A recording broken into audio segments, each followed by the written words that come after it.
pour faire ce fromage, eh bien, il faut du bon lait. Et pour avoir du bon lait, il faut avoir une bonne race.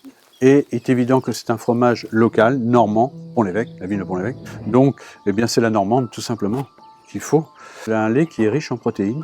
Elle vous fait un fromage avec une belle couleur, une belle texture, une belle longueur en bouche. Ça, c'est grâce à la richesse du lait.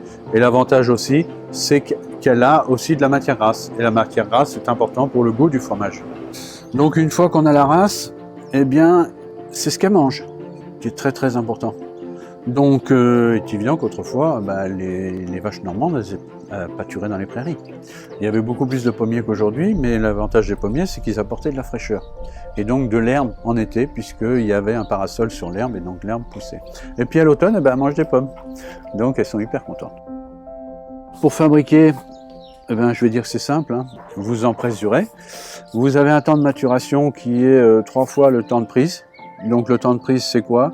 C'est tant qu'il faut pour que le lait qui est liquide devienne solide. Alors c'est une masse solide mais humide. Et donc c'est entre 15 et 17 minutes. Donc il faut 1 heure. 1 heure avant d'empresurer. Pour fabriquer, il faut séparer le liquide du solide. Pour ça, on déverse la masse sur une table d'égouttage dans laquelle on a mis une toile.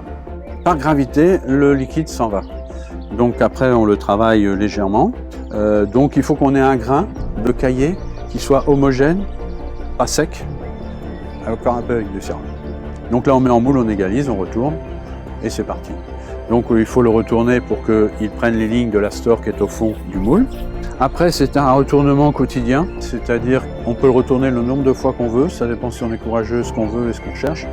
Le 2e jour, il est encore retourné 2 fois. Le 3e jour, il est salé. Le sel sur la paume de la main, et puis on frotte, on en reprend et on fait l'autre côté, clac, clac.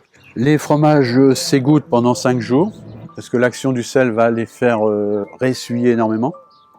Mais c'est normal, hein, toute salaison, c'est ça. Et après, le champignon va se redévelopper. Donc nous, le champignon, c'est un géotrichome. Au 5e, 6e, 7e jour, le géotrichome colonise toute la surface. Si on a bien travaillé, ça va être homogène. Donc on les descend, ils sont sur un rayonnage en planche bois, comme c'était des grands-parents. On les met à champ, les uns contre les autres, quart de tour tous les jours. Et là, ils sont systématiquement emballés et on les remonte à 18 jours, puisque c'est l'âge de mise sur le marché. Pour ce qui est du mien, on peut dire que c'est 25 à 37 jours. Il est important que chacun le consomme au stade où il l'aime. Il ne faut pas s'imposer un degré d'affinage. Et malheureusement, beaucoup de consommateurs considèrent que le Pont-l'Évêque est un fromage fort. J'ai du mal à comprendre. Et le Pont-l'Évêque, il ne doit pas. Il doit toujours rester doux. Mais il faut savoir que son goût change tout le temps. Pour la manière de le consommer, chacun peut faire à sa guise, il n'y a pas de souci. Donc la coupe normale d'un Pont-l'Évêque, c'est de prendre dans l'angle, de le couper dans la diagonale, ne pas aller forcément au centre, mais assez loin, pour que vous ayez une partie de moins affinée avec l'affiné, parce que l'affinage se fait toujours de l'extérieur vers l'intérieur. Votre fromage se creuse toujours en périphérie et avance pour être affiné complètement au centre.